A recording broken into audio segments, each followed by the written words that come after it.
Assalamualaikum warahmatullahi wabarakatuh. Di sini perkenalkan, nama saya Barik Bintang Sawakani Satria dari Prodi Teknik Pertambangan dengan NRP 0 akhir 024. Jadi di kesempatan kali ini saya ingin menjelaskan terkait dengan chapter 18 yang berjudul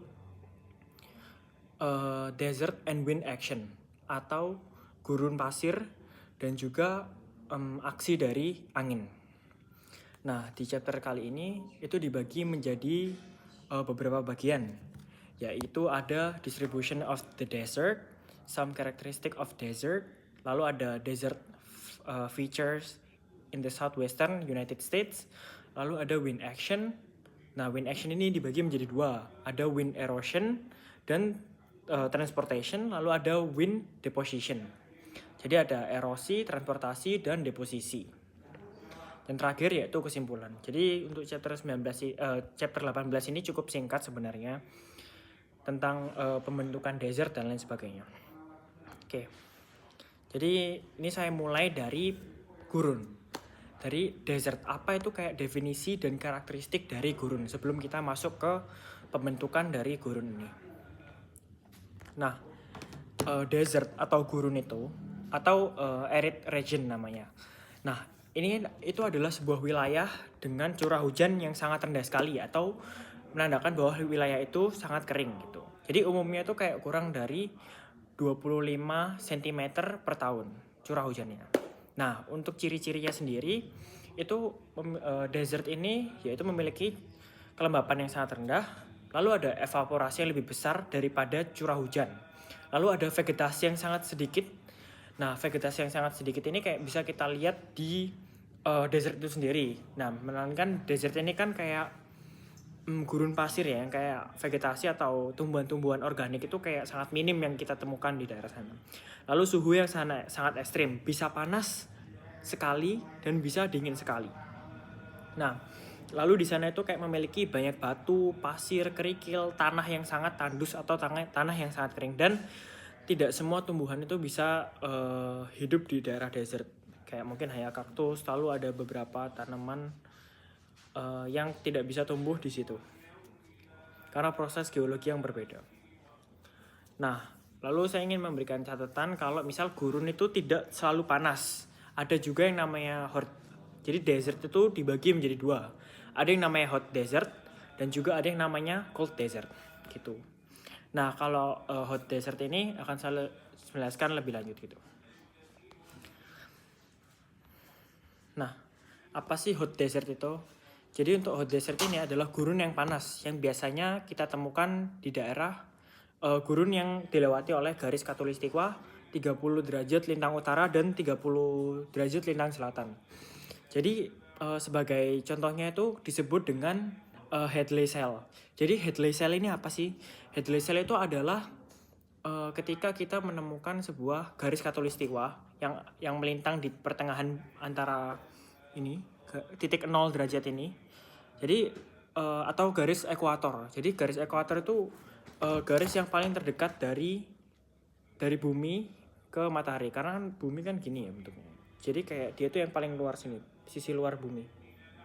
Nah, garis ini kan yang paling kayak paling bersuhu tinggi karena dia paling dekat dengan matahari dibanding dengan ke atas utara dan ke bawah selatannya. Nah, apa sih Hadley Cell ini? Jadi Hadley Cell itu termasuk salah satu proses pembentukan dari desert ini sendiri. Jadi Hadley Cell itu perannya seperti ini untuk gambarnya. Jadi yang kayak siklus-siklus air ini, yang muter-muter ini, itu namanya Hadley Cell. Nah, untuk ekuator ini titik nolnya, titik khatulistiwa itu di sini 0. Nah, apa yang sih yang terjadi pada Hadley Cell? Jadi Hadley Cell ini ringkasannya itu dia itu kayak sebuah siklus air. Jadi ketika garis khatulistiwa itu kan garis yang paling panas ya, ibarat suhu bumi yang paling temperatur bumi yang paling dekat dengan matahari, otomatis dia yang paling panas kan.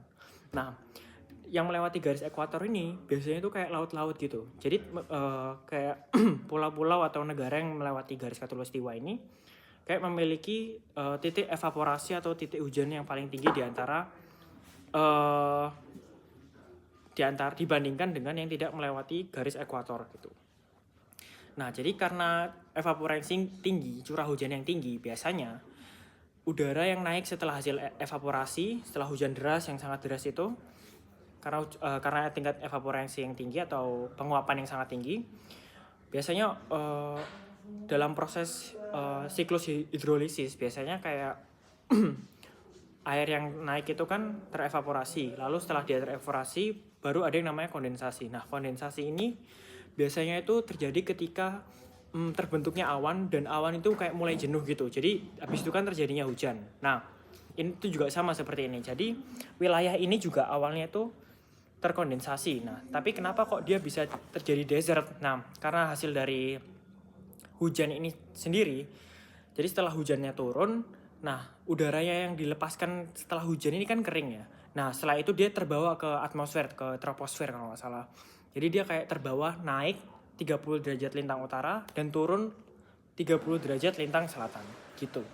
Nah, setelah turun ini udara tersebut itu kayak udara tersebut itu kebawa dengan 30 derajat lintang utara dan 30 derajat lintang selatan. Nah, di sudut 30 derajat ini di mana udara yang kering itu dia itu turun ke bawah karena memiliki titik jenuh setelah itu. Nah, udara yang ke bawah ini dia tuh kayak bakal ngalamin perlambatan, lalu ada kan kering juga ya, terkena P dan T, terkena temperatur juga, dan tidak memiliki kandungan air di bawahnya.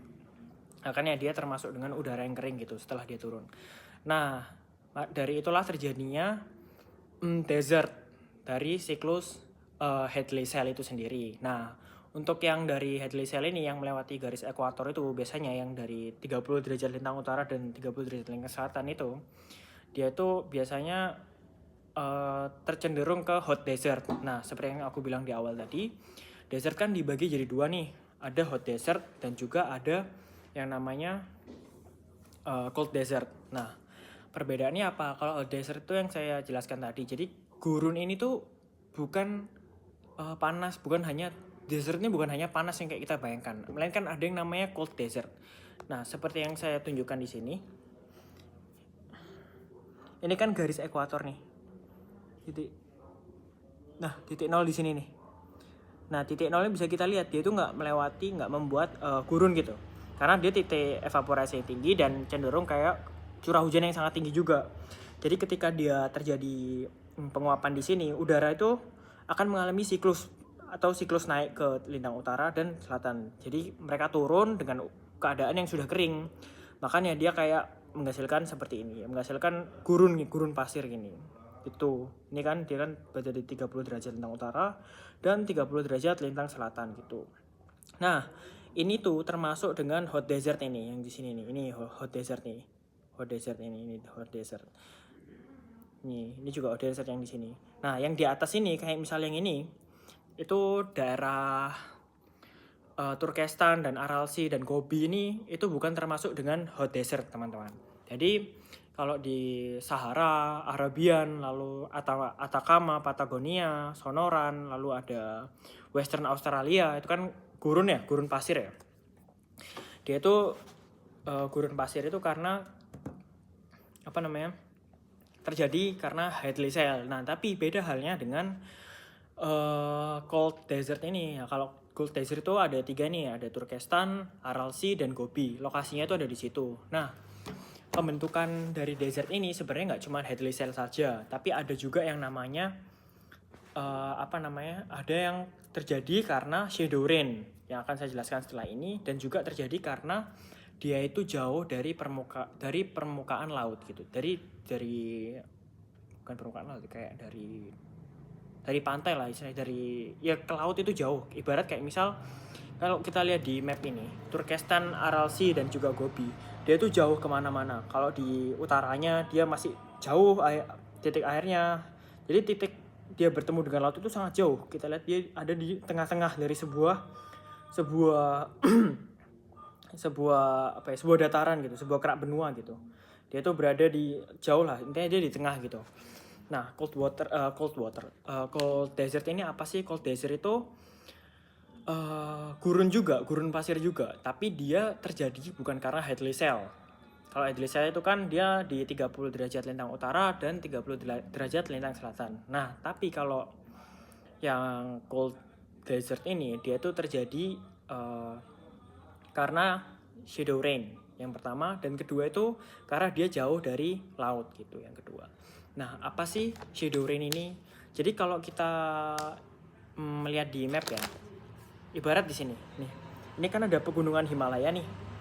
Dan ini itu ada desert nih, Gobi nih. Nah, ini kan pegunungan Himalaya. Pegunungan Himalaya kan pegunungan yang paling tinggi ya di negara kita, di bumi kita saat ini. Yang terjadi antara tumbukan dari kerak benua dan juga kerak benua. Makanya dia kayak menunjang tinggi gitu. Dan dia tuh kayak gunung mati ibaratnya. Karena dia tidak terjadi subduksi kan, dia hanya terus menaik, kayak ada yang namanya uplift waktu itu. Jadi kayak dia naik terus bawahnya terkikis, naik sampai sekarang ketinggiannya itu sekitar 8.000 mdpl kalau nggak salah. Nah, lanjut ke tadi, apa sih rain shadow ini? Jadi rain shadow ini namanya. Ya, rain shadow. Rain shadow ini bahasa Indonesianya itu bayangan hujan. Jadi ketika yang saya bilang, anggap saja ini seperti gunung Himalaya yang di sini. Ini gunung Himalaya dan ini adalah desert Gobi. Jadi ketika hujan ini naik dari laut, dari terjadi evaporasi, terus ada vegetasi juga evaporasinya, terus jadi kayak berpengaruh dengan siklus hidrolisis lah. Jadi ketika air yang diangkat itu, yang naik ke atas terjadi awan itu, awannya ini jenuh nih, terus terjadi hujan. Nah, tapi hujannya itu selesai itu ketika dia terjadi di hanya depannya saja, ngapain di gunung Himalaya saja selesainya itu. Nah, setelah itu yang ke belakang ini kayak udah sisanya tinggal udara-udara kering yang terjadi. Nah, makanya dia bisa terjadi kayak dia di belakangin sama sebuah gunung gitulah istilahnya, di belakangin sama sebuah daratan gitu. Makanya dia kayak terbentuk sebuah desert gitu. Itu. Jadi ketika si awan ini sudah melewati gunung Himalaya, yang turun itu adalah kayak dry air, udara yang sudah kering atau yang panas gitu, malah dia panas gitu. Nah, akhirnya apa? Akhirnya evaporation from compressing and warming gitu. Nah, seperti yang saya bacakan ini, jadi kayak karakteristik dari desert ini, jadi kayak because of their low rainfall, desert have characteristic drainage and topography that differ from those of humid region. Then desert streams usually flow intermittently. Jadi waters run over the surface after storms, but during the most of year, stream beds are dry. Jadi kering gitulah. Nah, setelah itu ada yang namanya dia jauh dari dataran gitu. Jadi kenapa kok dia jauh dari dataran laut? Jadi karena dia jauh di dataran laut, makanya dia kayak tidak terkena dengan proses yang namanya evaporasi dan juga kondensasi. Jadi kayak siklus hidrolisisnya itu nggak nyampe gitu sampai ke tengah sebuah desert atau sebuah cold desert itu sendiri. Jadi seperti itu. Nah, untuk kalau hot desert itu kalau hot desert ya, namanya itu subtropical desert biasanya. Nah, lokasinya itu sekitar 20 sampai 30 lintang utara dan lintang selatan. Nah, penyebabnya, jadi ini saya buat ringkasnya juga ya. Jadi udara turun atau subsidence dari Hadley Cell. Jadi udara setelah hujan deras itu kayak dia turun kan, turun. Nah, udara ini itu udara kering yang tidak terjadinya awan. Jadi tidak ada hujan sama sekali karena udah habis gitu setelah itu. Makanya dia terbentuk dengan desert, cold desert itu gitu. Nah, kalau misalnya yang udara dingin, cold desert, biasanya itu dia ada di sudut yang lebih tinggi daripada hot desert. Biasanya ada di sekitar 40 sampai 55 lintang utara dan lintang selatan gitu. Penyebabnya itu bisa continentality namanya. Continentality. Atau jauh dari laut yang seperti saya bilang, dan juga ada rain shadow atau bayangan hujan yang tadi saya sudah jelaskan dari pegunungan yang sangat besar. Contohnya kayak misal Himalaya yang menutupi kayak dataran Gobi, sehingga dataran Gobi ini terjadinya termasuk dengan cold desert gitu sendiri. Nah, lalu buat perbedaannya biasanya kalau hot desert ini emang cenderung ke panas. Nah, tapi kalau desert, kalau nggak ngaruh sih cara preferensinya, kalau misal desert itu biasanya dia kan gersang ya, kayak panas gitulah di sana. Bisa panas, bisa dingin banget karena seperti yang saya bilang tadi, kalau misal di sana kan isinya hanya batu, lalu pasir dan lain sebagainya kan. Nah, batu ini itu adalah konduktor atau pengantar panas yang buruk. Jadi ketika dia memuai, jadi terbentuk dia pasir-pasir, itu terjadi karena kayak dia memuai terus dia memadat juga karena keadaan suhu temperatur pada saat malam dan siang hari itu sangat ekstrim gitu. Kayak misal siang itu bisa puluhan derajat, tapi kalau misal malam itu bisa minus 30 derajat gitu, sangat ekstrim gitu. Gitu. Nah, lalu ada yang namanya proses erosi and transportasi oleh angin atau yang namanya aeolian processes. Nah, itu dibagi menjadi dua. Ada yang namanya deflation dan juga abrasion gitu. Nah, untuk deflation ini sendiri, jadi itu angin itu kayak meniup dan mengangkat-angkat partikel halus. Contohnya kayak debu dan juga pasir. Nah, hasilnya apa? Hasil yang dihasilkan dari angin yang meniup dan mengangkat partikel halus ini, kayak misal debu dan juga pasir, dia itu terjadi yang namanya desert pavement kalau nggak salah namanya. Jadi ketika permukaan itu cuma tersisa kerikil karena partikel halus itu kayak terangkat habis gitu. Karena angin ini berbeda dengan dengan air gitu. Kalau misal angin ini dia punya force, punya kekuatan yang kuat, tapi dia tidak harus punya jangkauan yang sangat lebar karena dia tidak harus berada dalam channel. Jadi kalau misal yang chapter sebelumnya kan jelasnya tentang water ya, running water gitu-gitu kan. Nah, kalau misal angin itu dia kayak spread gitu, kayak menyebar gitu. Jadi dia tidak harus berada pada channel atau saluran gitu. Nah, makanya kalau selanjutnya yaitu ada abrasion. Jadi pasir yang berterbangan itu kayak menggores batu seperti sandblasting. Jadi kayak membentuk yang namanya Yentivex, lalu ada Yardangs gitu. Kayak misal ini saya kasih contoh. Mana ini?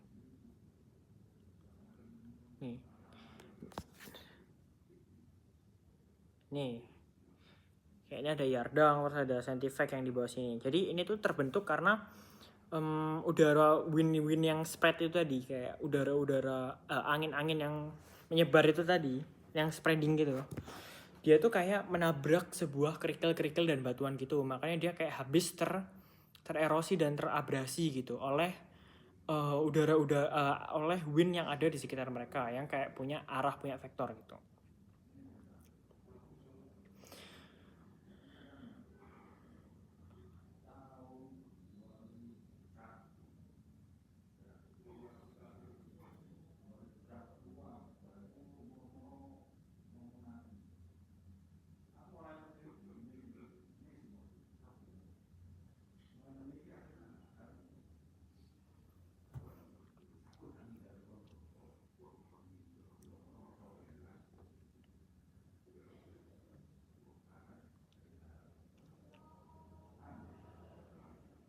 Nah, lalu ada yang namanya wind action atau aksi dari sebuah angin gitu.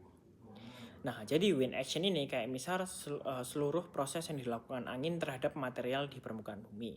Jadi kayak dia mengangkat partikel halus, lalu ada mentransportasi atau membawa partikel halus itu, lalu ada mengendapkan atau deposisi lah istilahnya.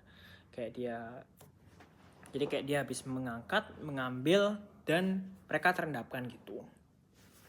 Nah, biasanya agen utamanya ini ada di daerah yang kering atau daerah desert itu. Jadi karena tidak ada vegetasi yang mengikat kayak pengikat tanah gitu, itu nggak ada kan di desert itu. Jadi kayak dia ya terus-terusan bertebangan juga gitu. Lalu karena permukaan yang terbuka, jadi kayak angin itu kan seperti yang saya bilang dia tuh kayak spread gitu ya. Jadi dia bukan kayak air yang harus berada dalam channel gitu. Dia bisa merusak dengan jangkauan yang jauh lebih lebar daripada air gitu. Meskipun dia tidak sekeras air. Itu. Dan biasanya terjadi kalau misal kecepatan angin itu sangat tinggi atau velocity dan acceleration dari sebuah wind itu sangat tinggi. Makanya terjadi erosion and deposition gitu. Nah, kalau wind erosion biasanya erosi ini kayak erosi oleh angin sih. Jadi erosi oleh angin ini terjadi pada dua mekanisme utama. Ada deflation yang pengangkatan itu atau penghisapan partikel kecil. Jadi kayak misal angin ini kan mengangkat partikel nih. Nah, kayak misal debu atau dust, terus ada pasir halus atau silt, terus pasir, sand gitu. Biasanya kayak terdeflasi gitu. Jadi kalau apa sih deflasi ini? Jadi deflasi itu kayak dia itu ciri-cirinya itu kayak menghilangkan butiran yang halus gitu. Terus permukaan itu jadi kasar gitulah. Permukaan itu menjadi kasar gitu. Nah, biasanya bentuk lahan akibat deflation ini biasanya itu ada desert pavement yang seperti saya jelaskan tadi, kayak permukaan tertinggal, jadi kerikil dan batu karena butiran yang halus itu kayak terangkat habis gitu. Lalu ada deflation hollow atau blowout gitu. Ini saya tunjukkan bentuknya. Kalau blowout itu biasanya dia kayak cekung gini bentuknya nih cekung. Jadi dia kayak terblowout gitulah, apa ya? Jadi angin-angin itu wind itu hanya mampu mengangkat partikel-partikel halus kayak misal silt atau butiran-butiran pasir gitu yang halus gitu. Nah, tidak bisa mengangkut kayak batuan besar kerikil. Makanya dia kayak terjadi yang namanya blowout gini, kayak dia kayak spreading, kayak bentuknya kayak sinklin gitu, kayak bulat gitu. Kayak apa namanya? Kayak basin bentuknya. Lalu ada juga yang namanya itu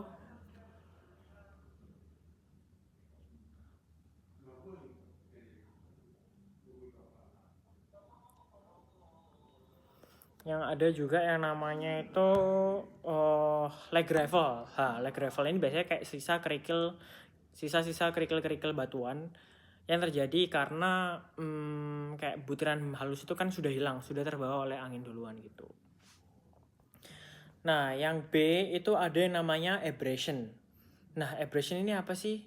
Abrasion itu pengamplasan oleh pasir. Jadi ketika angin ini membawa pasir, jadi dia itu kayak menabrakkan batu-batuan gitu. Batu-batuan yang ukurannya itu kayak jauh lebih besar dan mengikis permukaan dari batuan ini. Kayak misal sandblasting gitu. Nah, kayak bentuk lahan akibat abrasion ini itu ada ventivac, lalu ada yardang dan rock pedestal. Jadi kalau ventivac itu yang kayak batuan yang tadi saya kasih gambarnya, kayak batuan yang bergores, terus permukaan halus satu arah. Nah, lalu ada yang namanya yardang. Jadi kayak dia bukit memanjang terukik angin gitu, kayak dia bertumpuk gini. Lalu ada rock pedestal, jadi kayak batu jamur, kayak berbentuk mushroom rock gitu. Kayak bagian bawahnya itu kayak lebih terkikis gitu. Terus ada wind transportation atau transportasi dari angin itu sendiri. Jadi angin itu kayak membawa partikel dengan cara suspension. Jadi ketika butiran itu kayak berukuran kurang dari 0,1 mm, debu halus itu kayak melayang jauh, kayak bisa ratusan, bisa ribuan kilometer gitu. Nah, lalu ada saltation namanya, saltation gitu. Jadi kayak butiran pasir ini kayak melompat-lompat gitu. Kayak transportasi yang paling umum biasanya itu kayak ada di sebuah desert atau sebuah gurun. Lalu ada yang namanya surface creep. Surface creep ini apa sih? Surface creep ini kayak butir besar yang didorong atau digeser angin yang tidak terangkat gitu. Jadi dia hanya kayak berguling aja di sekitar situ gitu. Karena oleh angin itu. Jadi angin ini tidak mempunyai cukup tenaga untuk mengangkat kayak butiran besar gitu, yang lebih besar gitu, yang lebih dari 0,1 mm.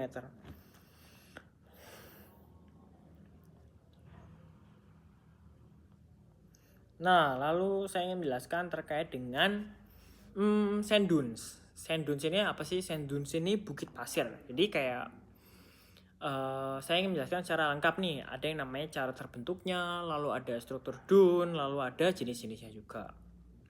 Sebelum masuk situ, kita harus tahu nih apa sih sand dune itu. Nah, sand dune ini adalah sebuah gundukan pasir yang terbentuk oleh pengendapan atau deposition dari sebuah angin. Misalnya tuh dia ada di gurun juga, biasanya kayak di desert, lalu ada di pantai, dan juga ada di daerah yang sangat kering. Contohnya kayak di gurun itu tadi. Jadi bagaimana prosesnya gini? Jadi angin ini kayak membentuk pasir berpindah gitu, kayak dia membuat pasir itu berpindah, lalu menumpuk dan membentuk dune dengan pola yang tertentu. Itu bentuk pola-pola seperti ini.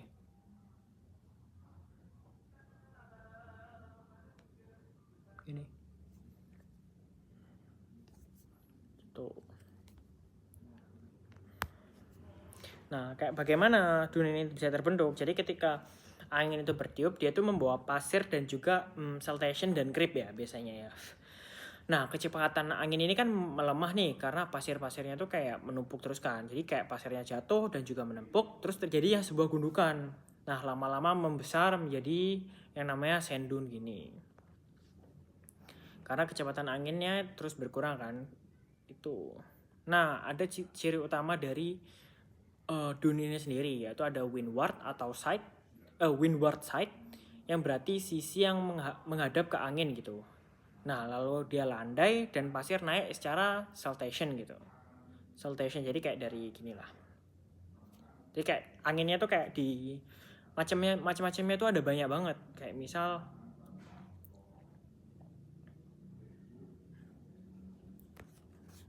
kayak gini.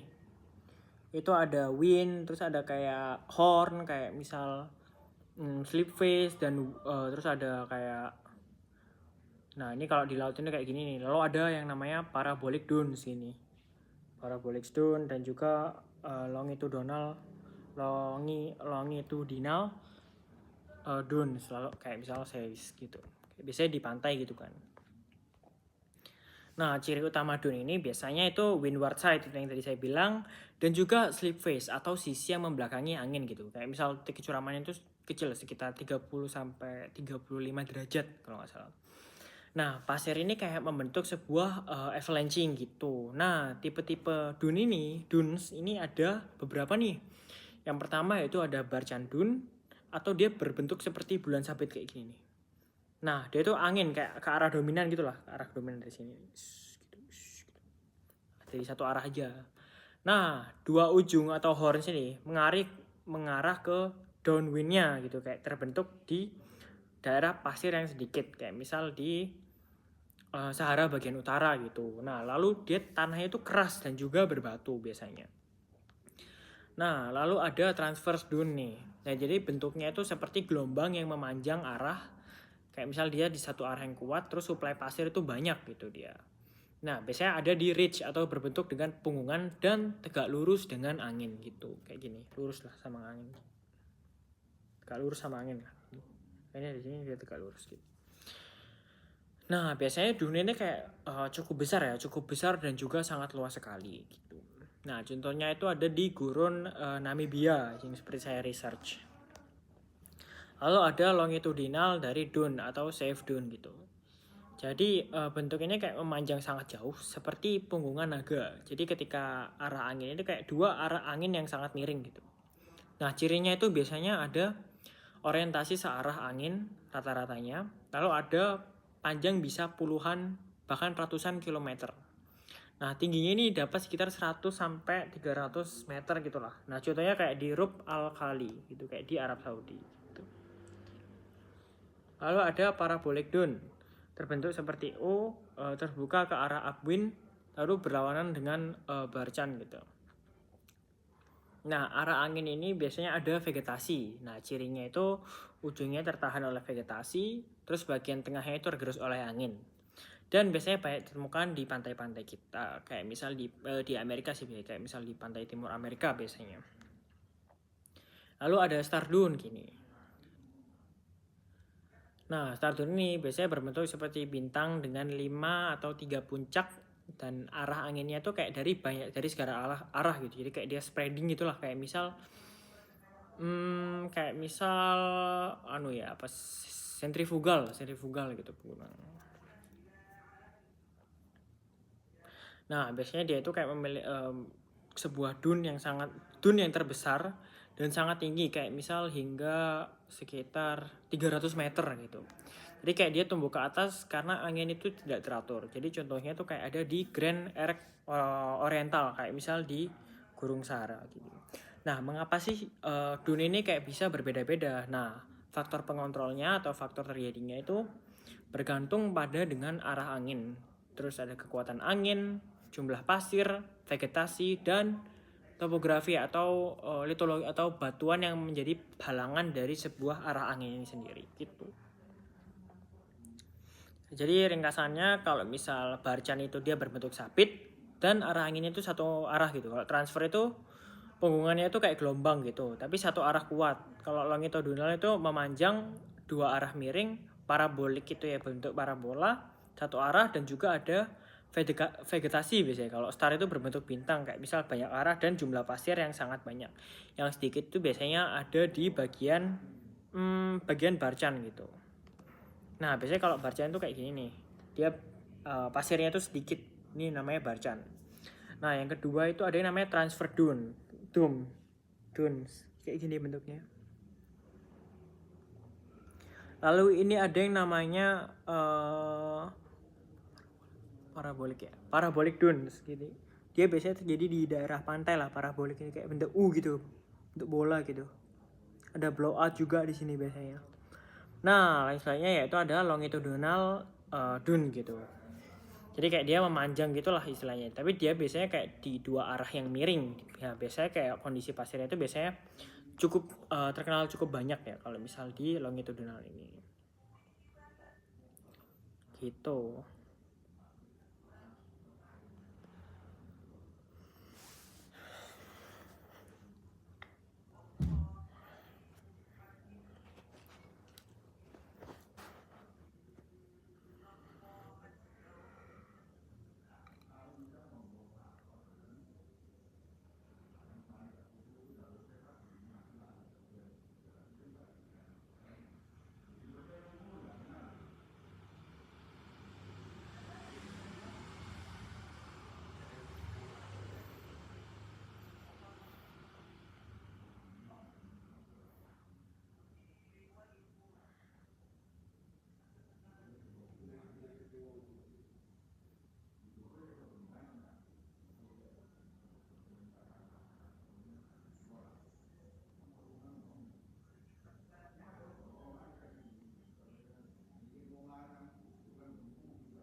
Lalu ada hal yang tadi saya ingin sampaikan. Nah, ada yang namanya desert pavement dan juga desert varnish. Jadi keduanya itu sebuah fitur khas lingkungan yang ada di gurun, tapi proses terbentuknya itu berbeda total gitu. Nah, kalau yang pertama yaitu desert pavement. Nah, desert pavement ini kayak permukaan gurun yang tertutup oleh kerikil dan batuan-batuan kecil, hampir tanpa pasir yang halus gitu. Jadi kayak ini kayak cuman batuan dan kerikil-kerikil yang sangat kecil. Kelihatannya tuh seperti lantai atau seperti batuan alami seperti ini. Seperti lantai dan seperti lantai yang berisi dengan batuan-batuan kerikil gini lah istilahnya. Nah, bagaimana sih bisa terbentuk desert pavement ini sendiri?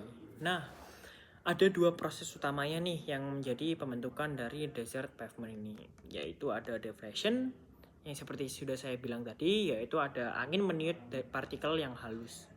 Lalu angin ini membawa pergi pasir yang halus kayak misal silt and sand.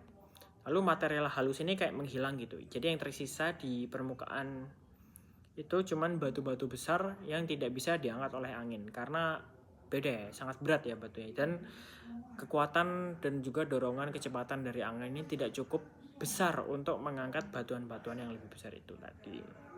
Nah, jadi kayak lama-lama permukaannya kayak dipenuhi oleh kerikil. Ini yang membuat permukaan itu kayak terlihat seperti paving gitu ya, paving makanya kayak batu gitu kan, batu-batuan gitu. Nah, yang B ini ada upward wicking namanya. Kayak batu itu terdorong ke atas. Jadi ketika air hujan ini jarang, tapi ketika masuk ke tanah, ia itu kayak mendorong batuan kecil itu naik sehingga batuan ini mengering gitu. Nah, ada dua proses yang sama nih. Jadi dua proses ini kayak misal sama-sama itu menjaga kerikil tetap ada di permukaan dan mencegah pasir halus kembali mengisi di sebuah permukaan. Nah, hasilnya lapisan dari batu ini rapat di permukaan gurun. Nah, ciri-ciri desert pavement ini biasanya permukaan itu keras dan juga stabil. Nah, akan tetapi jika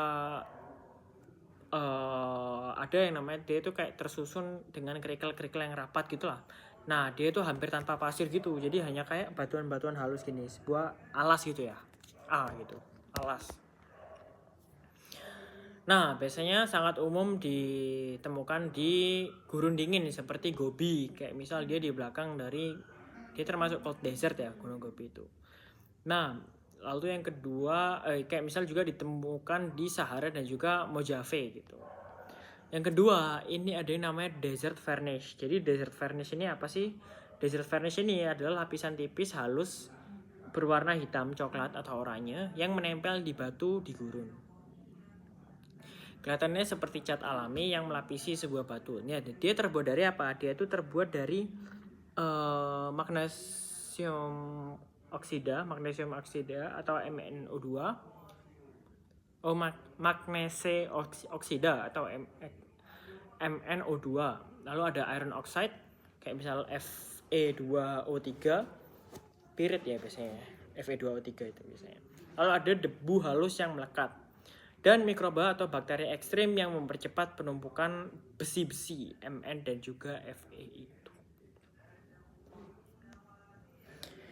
Nah, kalau terbentuknya desert varnish ini terjadinya karena apa? Nah, proses desert varnish ini dia itu terjadi sangat lama. Jadi kayak misal bisa ratusan sampai ribuan tahun gitu. Jadi ketika debu halus ini tertiup oleh angin, dia tuh kayak menempel di batuan. Kayak misal ion Mn dan Fn dalam debu yang teroksidasi.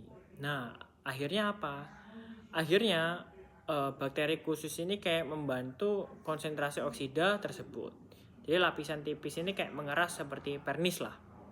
Nah, hasilnya apa? Hasilnya itu kayak permukaan batu berwarna gelap dan juga mengkilap. Nah, ciri-ciri desert varnish ini apa sih? Ciri-cirinya itu biasanya warnanya itu coklat tua dan sampai hitam lah. Dan terbentuk di batu yang tidak sering tergerus. Biasanya dipakai oleh arkeolog untuk memperkirakan umur batu atau petroglyph ya biasanya kayak ukiran batu gitulah. Nah, di Mars juga ada nih. Habis ini kita bakal bahas action wind yang ada di Mars, di planet Mars gitu, yang memberi petunjuk tentang kondisi kimia yang ada di masa lalu gitu. Nah, perbedaan yang paling penting yang perlu kita ketahui, kalau misal bentuknya ini, desert pavement itu kayak misal lantai kerikil dan juga rapat. Nah, tapi kalau desert varnish ini, lapisan tipis itu berada di atas batu biasanya. Nah, penyebabnya juga beda. Kalau desert pavement ini biasanya terjadi karena deflation. Jadi angin itu harus membuat pasir halus ini kayak terbuang dulu gitu loh. Jadi kayak angin membuang pasir halus. Kalau misalnya desert varnish itu endapan debu ditambah oksidasi dari magnesium dan juga Fe gitu. Nah, waktu terbentuknya itu juga beda nih. Nah, kalau misalnya desert pavement itu kayak bisa cepat lah. Dia cuma ratusan tahun. Nah, tapi kalau desert varnish ini kayak dia lebih lama, bisa sampai ribuan tahun gitu. Nah, letaknya juga beda. Kalau misal desert pavement ini di permukaan tanah, nah, kalau misal desert varnish ini ada di permukaan batu. Nah, kalau warnanya biasanya kerikil alami. Kalau misal desert pavement, kalau misal desert varnish itu biasanya coklat hitam oranye. Nah, peran angin ini juga sangat berperan lah. Kayak misal desert pavement itu peran anginnya itu sangat besar. Nah, kalau misal di desert varnish ini kayak dia itu buat menempelkan debu-debu halus itu sendiri gitu. Kayak misal gini atasnya desert pavement. Ini yang desert pavement. Ya, ini yang desert. Oh, ini yang desert pavement, ini yang desert varnish. seperti itu. Ini yang desert varnish, ini yang desert pavement.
Setelah ini kita akan membahas tentang wind action atau Aeolian ya, Aeolian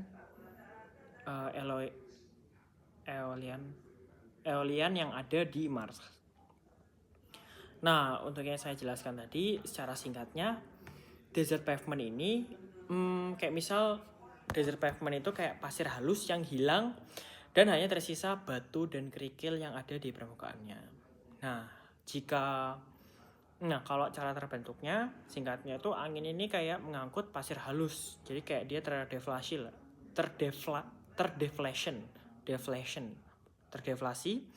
Nah, akibatnya apa? Yang tersisa di permukaan itu hanyalah sebuah kerikil dan juga batuan-batuan yang kecil gitu. Nah, biasanya lama-lama permukaan ini kayak jadi rapat gitu, seperti paving stone gitu. Jadi kayak rapat karena sudah tidak ada pasir-pasir atau batuan-batuan atau pasir-pasir silt atau sand yang mengisi dari ruang-ruang itu. Nah, bentuknya biasanya permukaan tanah yang ditutupi oleh batu atau kerikil dan hampir sama sekali tidak ada yang namanya pasir. Jadi kalau pavement itu pasirnya sudah habis, jadi kayak tinggal batuan aja. Nah, kalau misal desert varnish ini beda total dengan desert pavement. Nah, jika desert varnish ini lapisan tipis pada permukaan batu. Jadi kayak dia kayak ada lapisan lagi lah di atas permukaan batu itu. Di atas permukaan batu yang mengelapisi. Jadi kayak bukan tumpukan batu, bukan pasirnya hilang juga. Nah, tapi varnish ini kayak sejenis cat alami gitu, kayak misal asam ya dia biasanya harusnya ya. Karena kan dia warnanya kan biasanya hitam, coklat hingga terbuat dari debu yang sangat halus, mangan oxide atau Mn, lalu ada besi oksida juga atau Fe gitu. Jadi kadang-kadang itu oleh mikroba ekstrem, jadi terbentuk di atas batu, bukan di atas bukan di atas pasir, dan butuh waktu ribuan tahun juga.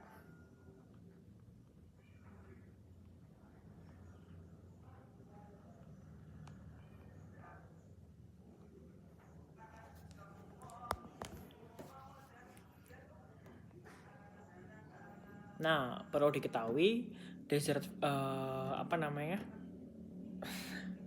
desert varnish ini bukan asam ya, walaupun dia terjadinya karena besi, karena logam-logam Fe dan Mn, dia itu bukan termasuk asam karena batu yang teroksidasi di dalam desert varnish itu bukan karena asam, melainkan karena oksidasi oleh oksigen dan proses kimia pelan dan juga debu yang halus serta mikroba yang sangat ekstrim gitu. Jadi kayak misal kayak lapisan tipis lah, kayak mikro lah, berbentuk mikro yang terdiri dari magnesium oksida dan juga besi oksida atau Fe2O3. Nah, debu halusnya kayak misalnya saya jelaskan ada silt and clay dan sedikit material organik seperti mikroba. Nah, semua itu biasanya adalah oksida mineral, bukan senyawa asam biasanya. Jadi dia tidak ada sifat asam di dalam varnish, dan juga tidak melarutkan batuan itu sendiri. Kalau misal dia asam kan dia melarutkan batuannya tuh teroksidasi. Nah ini beda ya. Dan tidak mengikis batu lewat reaksi asam. Lalu kenapa kok dia bukan asam tapi dia disebut teroksidasi? Jadi karena ion besi atau Fe dan mangan ini dia itu dalam debu yang mengalami oksidasi gitu. Jadi ion-ion ini kayak dalam debu yang mengalami oksidasi. Jadi ini terjadi karena paparan oksigen, bukan terjadi karena asam. Nah, ini seperti besi yang berkarat atau di udara gitu. Jadi karat atau rust itu sama dengan FeO2. Jadi dia itu bukan asam gitu prinsipnya. Nah, kenapa besi bisa berkarat di apa ya?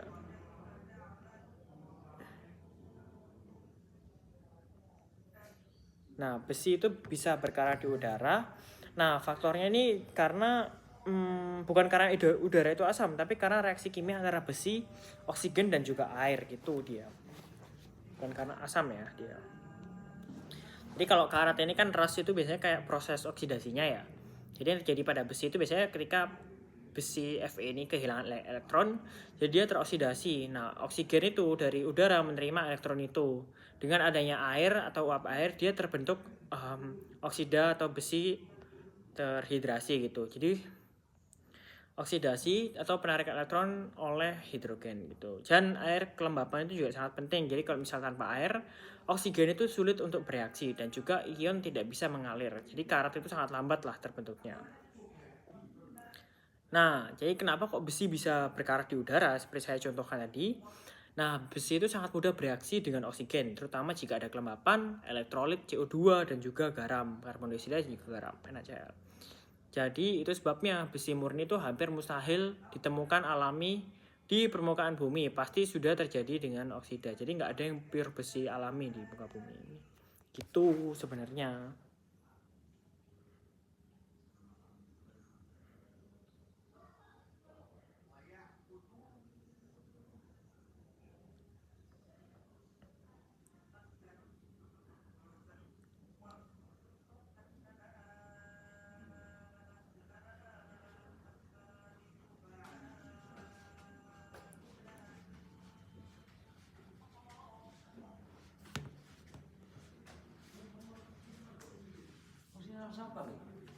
Naik motor tadi itu. Naik motor. Sendirian lah.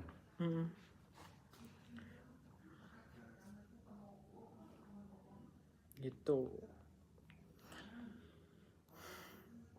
Nah, jadi kalau proses pembentukan yang varnish ini, dia itu debu halus yang mengendapkan permukaan batuan, lalu ion Fe dan juga magnes itu terakumulasi. Jadi oksigen dan juga mikroba tertentu itu mengoksidasi dari besi ini tadi, Fe dan juga Mn. Serta terbentuk lapisan coklat kehitaman yang mengkilap. Gitu. Jadi tidak ada proses asam sebenarnya di sini. Nah, kenapa ada Mn dan Fe dalam oksida gitu? Apakah itu tanda keasaman? Nah, bukan. Jadi dalam varnish ini kan biasanya perannya tuh Mn dan juga Fe, biasanya besi kan. Tapi apakah itu tanda oksida? Justru tidak, karena MnO2 dan juga Fe2O3 ini terbentuk di kondisi oksidatif, bukan kondisi asam. Jadi dia itu justru asam akan melarutkan oksida. Jadi ketika gurun itu tidak asam ya, tapi sangat kering. Jadi hampir tidak ada air, tidak ada reaksi kimia asam basa yang terjadi. Gitu. Jadi desert varnish ini terbentuk di kondisi yang sangat kering, bukan asam gitu. Beda halnya. Nah, selanjutnya saya ingin membahas tentang yang namanya wind action atau pengaruh dari angin atau wind yang ada di Mars. Karena di contoh bukunya di halaman terakhir itu, mendekati terakhir itu ada yang namanya wind action Mars itu.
Nah, jadi untuk wind action yang ada di Mars itu kan Mars ini kan planet yang kering ya.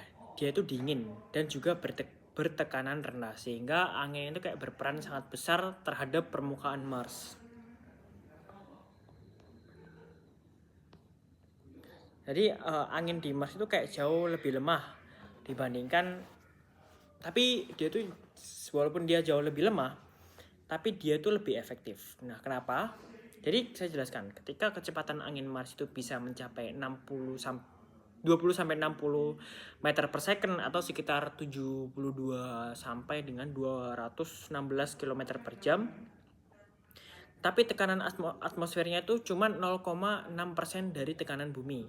Jadi dorongan angin atau wind force saat hempasan sebenarnya itu lebih lemah dibandingkan dengan bumi. Nah, namun Mars ini punya permukaan yang super kering. Nah, gitu. Jadi kayak dia tidak ada vegetasi dan juga pasir halus atau partikel debu yang sangat ringan. Jadi hasilnya itu kayak angin kayak bisa tetap bisa menggerakkan pasir dan juga debu dengan sangat mudah gitu.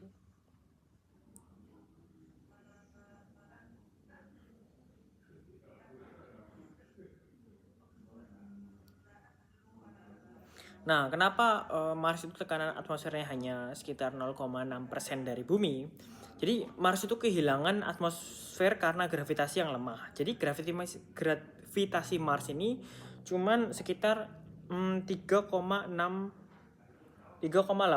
dari bumi. Artinya atmosfer di Mars itu kayak lebih mudah lolos ke luar angkasa. Nah, molekul ringan seperti CO2, karbon dioksida, nitrogen, terus misal AR itu bisa lepas dengan gaya tarik Mars gitu.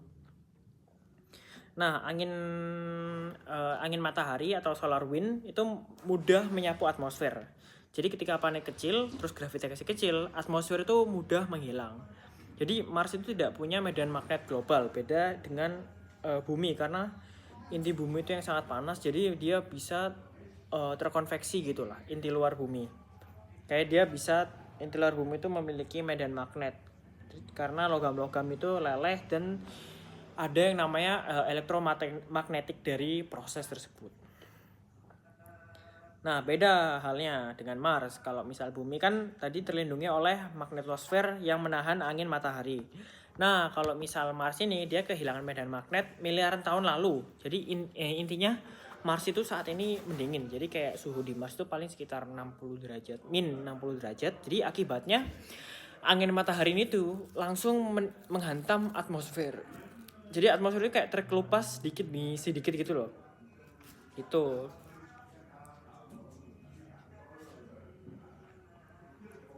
Nah, selain itu ada research juga kalau misal NASA itu membuktikan bahwa Mars kehilangan atmosfer secara dikikis oleh angin dari matahari itu.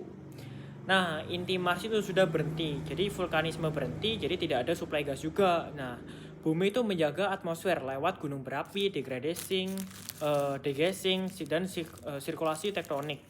Jadi Mars ini kayak cepat mendingin dan tektonik tidak aktif dan gunung berapi yang tidur, lalu tidak ada gas-gas baru seperti CO2, SO2, H2O yang keluar. Jadi atmosfer hilang dan tidak bisa tergantikan gitu. Nah, Mars ini lebih kecil tapi lebih cepat dingin. Jadi planet kecil itu biasanya dia kehilangan panas lebih cepat, inti yang padat, magnetnya nggak ada, dan aktivitas geologi yang berhenti. Seperti kalau misalnya di bumi kan ada lempeng tektonik segala macam, konveksi. Di Mars itu nggak ada karena bumi besar. Jadi bumi ini kayak panasnya terperangkap. Jadi magnetosfer ini kayak kuat gitu loh. Kalau Mars kan enggak. Jadi Mars ini kayak uap air yang tidak stabil gitulah dia itu. Ketika Mars dingin, uap airnya tuh tidak stabil. Jadi air di Mars tuh tidak bisa cair dalam waktu yang lama. Jadi dia langsung menguap dan membeku. Jadi sedikit sekali uap air yang ada di udara. Nah, selain itu uap air kan komponen paling penting nih pada atmosfer. Kalau hilang ya tekanannya juga turun gitu loh. Jadi pada akhirnya tekanan atmosfer di Mars itu cuman min 6 embar gitu. Tapi kalau misal di bumi itu 1013 embar gitu. Jadi kayak atmosfer di Mars tuh kayak cuma 0,6% dari bumi gitu loh. Gitu.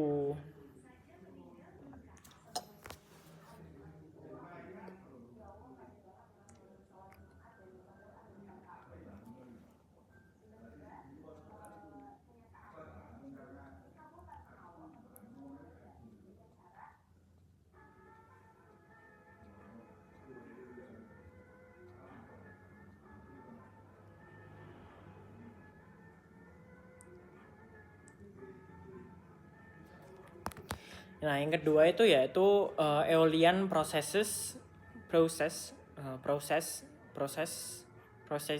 di Mars. Jadi kayak sama seperti di bumi, tapi Mars itu lebih dominan.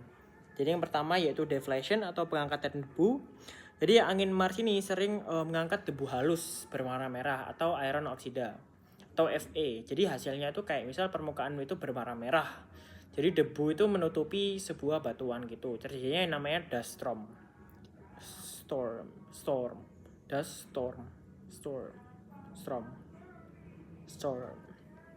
Nah, yang kedua setelah deflation itu ada yang namanya abrasion atau pengerusan pasir. Jadi pasir yang melayang itu kayak mudah mengikis batuan seperti sunblazer lah yang tadi, sama aja halnya sebenarnya. Hasilnya permukaan batu Mars itu tampak lebih halus dan banyak bentuk erosi angin atau ventivac atau batuan ventivac itu hasil erosi dari angin itu sendiri. Dan untuk transportnya atau pengangkutan, angin Mars ini memindahkan debu dalam suspension yang mengambang di udara. Jadi butir pasir dalam saltation itu kayak melompat, dan saltation di Mars itu lebih tinggi ya dan jauh karena gravitasi Mars yang sangat rendah. Yang lebih rendah daripada bumi gitu. Nah, untuk wind deposition di Mars, jadi angin ini kayak mengendapkan pasir yang membentuk gitu. Lalu ada sand dunes atau bukit pasir Mars. Jadi jenis-jenisnya sama aja. Ada kayak Barchan dunes yang kayak misal satu arah angin dominan, lalu ada transfer dunes, lalu ada linear dunes, star dunes gitu. Langka tapi ada gitu di Mars. Nah, ciri-ciri unik dari dune Mars itu kayak dia lebih besar dan lebih tajam, sehingga bergerak migrating dunes meskipun atmosfer yang mereka itu tipis, dan slip phase-nya itu sangat jelas. Jadi warnanya itu kayak gelap, kayak basaltic sand lah, gelap dia warnanya dia. Nah, yang keempat ada Mars dust storms atau badai debu Mars. Jadi ini fenomena yang paling terkenal. Biasanya ada dua tipe nih, kayak misal local dust storm, lalu ada global. Kalau misal local dust storm ini kayak misal daerah kecil yang berlangsung beberapa hari. Nah, kalau misal global dust storm biasanya kayak menutup seluruh planet, kayak berlangsung selama berminggu-minggu biasanya. Jadi kecepatan angin naik, debu halus menutup di atmosfer, jadi akibatnya hilang cahaya matahari. Jadi kayak suhu itu sedikit naik, jadi kayak greenhouse tipis lah. Nah, rover NASA itu kadang itu mati karena panel tertutup oleh debu gitu. Kayak misal contohnya Opportunity yang akhirnya tewas karena badai global di 2018 gitu.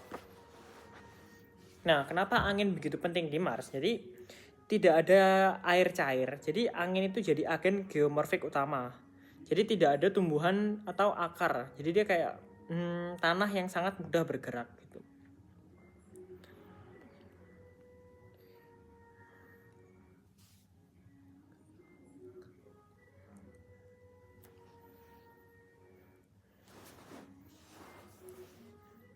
Nah, biasanya kayak misal kenapa kok angin di Mars itu begitu penting gitu?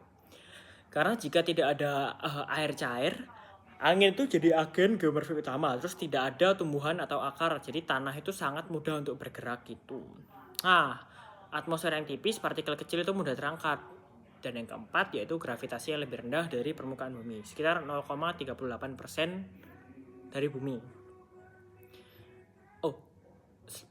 Yaitu sekitar kayak 0,38-nya bumi lah istilahnya. Jadi saltation kayak lebih jauh. Jadi badai debu global yang memodifikasi permukaan dalam skala besar. Jadi kalau wind action di Mars sebenarnya sama saja seperti di bumi. Kayak mencangkup dengan deflation, abrasion, transport, dan deposition. Itu. Dan angin itu adalah agen erosi terbesar yang ada di Mars. Jadi karena air itu hampir tidak aktif sama sekali di Mars gitu. Mungkin sekian presentasi dari saya. Mohon maaf bila ada salah kata. Wassalamualaikum warahmatullahi wabarakatuh.